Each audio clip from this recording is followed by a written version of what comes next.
kenangan sejarah kaum Lut.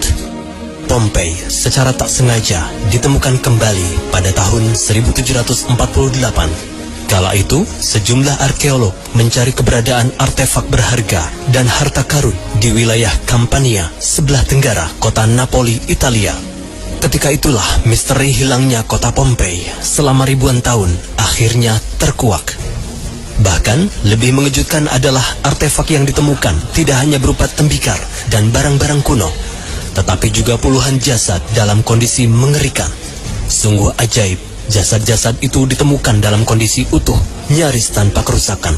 Bahkan bisa dilihat mimik-mimik wajah warga Pompei yang ketakutan saat menghadapi sakaratul maut. Mayat-mayat yang bergelimpangan tersebut dengan segala pose, mengeras, membatu, dan diawetkan secara alami oleh abu vulkanik.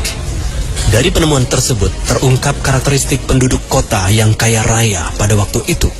Kota itu ternyata mengumbar perzinahan, bahkan bisa diyakini telah menjadi surga bagi kaum homoseksual.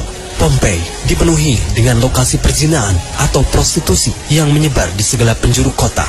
Bahkan saking banyaknya hingga susah membedakan tempat pelacuran umum dan kawasan rumah biasa. Diyakini penduduk sering menggelar pesta perzinahan di rumah-rumah, di jalan-jalan, bahkan hampir di setiap rumah menjadi tempat pelacuran.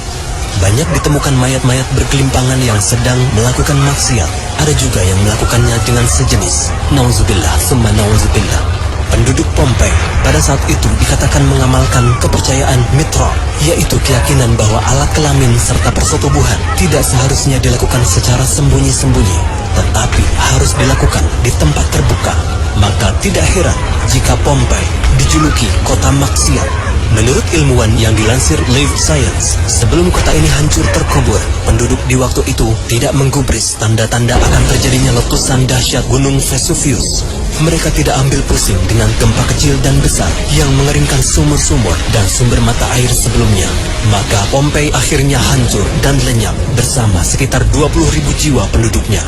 Mereka hilang setelah tertutup abu vulkanik setebal 82 kaki dan suhu panas yang mencapai 250 derajat Celcius akibat meledaknya Gunung Vesuvius yang disertai gempa dahsyat.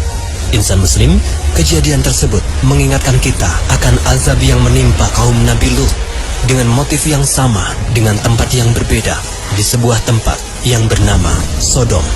Semoga kita bisa mengambil pelajaran agar apa yang menimpa mereka tidak terjadi kepada kita. Nauzubillah, summa nauzubillah.